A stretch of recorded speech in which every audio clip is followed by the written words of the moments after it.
Hey guys, this will be my part 3 to my r2d2 build. Last video we talked about the lights in the head. Since then I have done a lot, as you can see.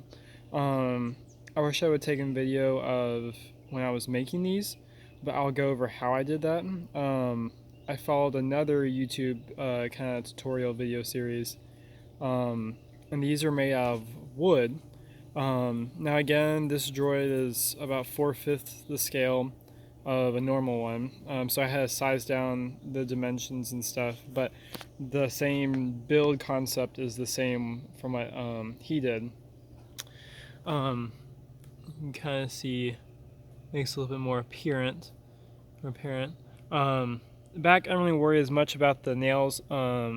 If it becomes a problem, I can always just fill them and sand them again, but I did that mainly to the front. Then you see there is some damage that is chipped off just because of me moving around. I gotta clean them a little bit. The shoulder hubs are also made. It's made out of some plastic Centra, which is what I made the little tiny extension out with.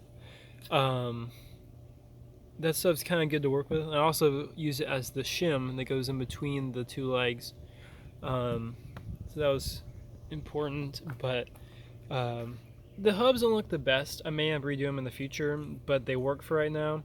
And those things get glued in after the shoulder hub is mounted and the wires are run through. Now today I'm working on the shoulder hubs outside. So here's an example of one of the shoulder hubs.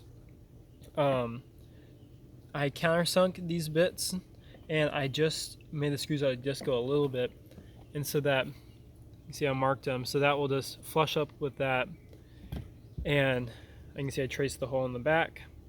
And then I'm gonna put E6000 around the inside of that, and then I'll drill it in, I'll clamp it, so that will make the first connection from the shoulder hub to the leg, which is probably going to be the weakest point on the leg system. And then I have this galvanized tubing bracket, which I got at Lowe's, and you can kind of see there's some other holes on here. This goes onto. This is the inside, so the droid skins come about to right there, so you won't see that bracket at all.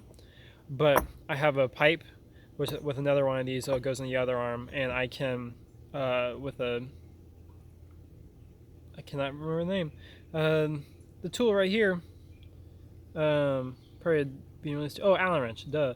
I can tighten down the pipe, and it also allows me to, if I cut the pipe a little too long, I can always cinch it up a little bit and cut off a little bit more pipe. They had some thread stuff there, which I looked at, but it was a little bit more expensive, and I couldn't do that. And if I cut it wrong, it would have been a problem. So I went ahead and went with this. Then once, because that's just going to connect the two legs together, but I need a way to connect it through the inside of the body.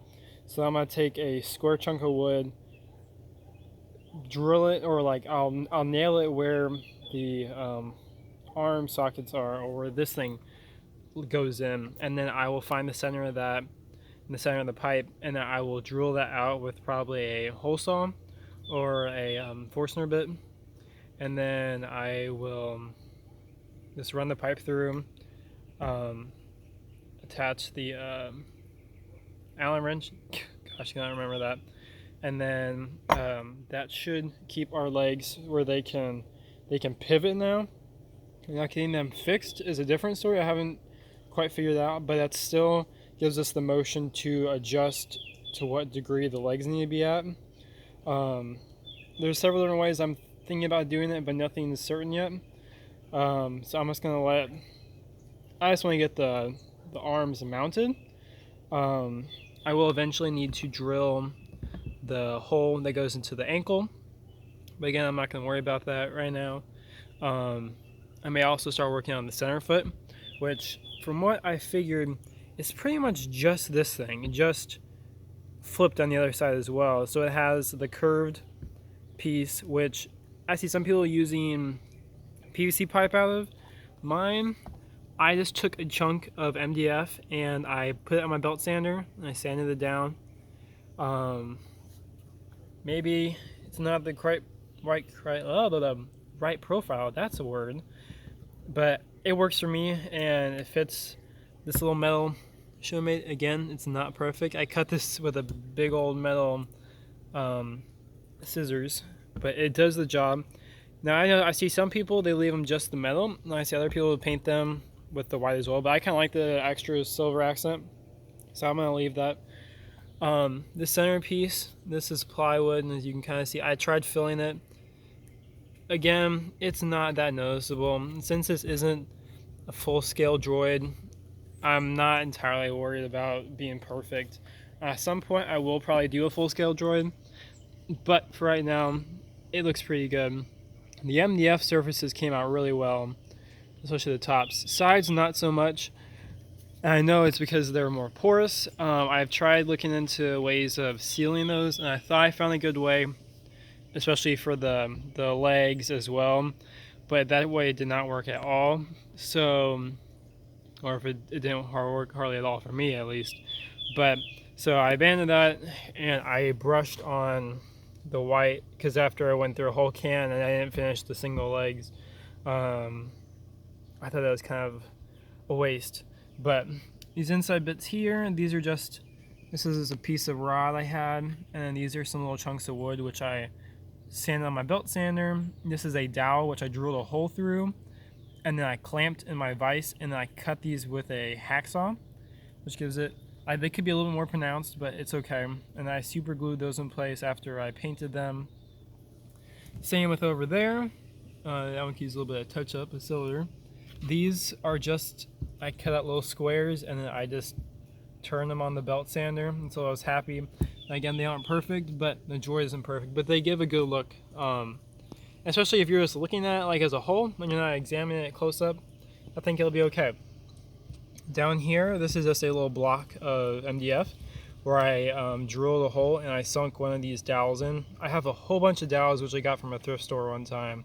So I try to use them on every project. That's what these are, that's what this is, that's what that is. They'll probably be used somewhere else on the droid. But these two pieces are two other chunks of MDF about the same size as this square, and then I just turned them down like these, drilled a hole through the center, glued them, and that gives it kind of its piston look. It's not perfect. I did also forget to Dremel in the channels. They go right here, which made me kind of mad that I didn't do that, but I already glued it, but it's fine. I'll probably touch up these because these aren't perfect. And there's also a channel that runs this way, which you could also cut in with a Dremel. Again, I forgot that, but that one does not have a silver accent. You can see the same over there. This is just a PVC pipe, pretty obvious. And this is a little MDF triangle shape, which fits that contour. Could be a little bit better, but it wasn't. I saw several pictures, so it's fine. I should have probably also taped this off, but I did that freehand. Again, all little things that could be corrected, but don't necessarily need to. This a little bit, I was trying to finish before a big storm hit, so I cut them out roughly, and then I went back in with a little tiny jeweler's saw and some sandpaper. I made these little guys. They're fairly simple. You can look up pictures of them. I have no idea what they're called, but that's just what they are. Probably doesn't make any more help, but and then the last thing is you can see there's a cord runs through here, and when I was assembling that, you can kind of see the different lines, but I carved a channel into this main chunk so that if in the future I want to motorize this, I can attach either a wire to here or here, and I can pull that through, and so there's a channel that goes in the inside where I can run wires to the ankles and stuff, and they go up through the hub. So I'll have to drill another hole right here, so they can go through into the body, which will also have to go through I may just go through the center of this. I may just drill it through the center. I'll figure that out later, but for right now, that's what I've been up to. These took me about maybe 3 to 4 days to complete, maybe a little bit more. I've lost track of time in this quarantine. So, but yeah, that's my update for right now.